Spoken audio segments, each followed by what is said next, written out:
10টা টাকা নিলাম। কানে কথা যায় না নাকি? শুনেছি।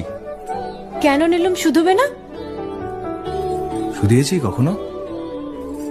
আমি যদি 10টা টাকা উড়িয়ে দিই? দেবে?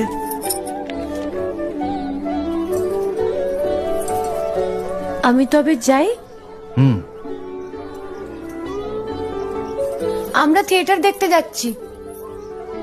তুমি কি শুনলে আমি কি বললাম? বড় জ্বালাচ্ছ ললিতা।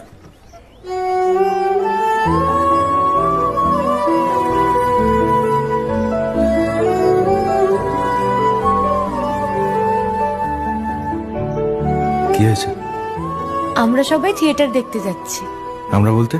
আমি, কালী, চারু। চারুকে চেনো? ওই যে পাড়ার মোড়ের বাড়ির আমার বন্ধুর ব্রাহ্মবাড়ি। হ্যাঁ, ওই চারু, চারুর মা আর ওর মামা।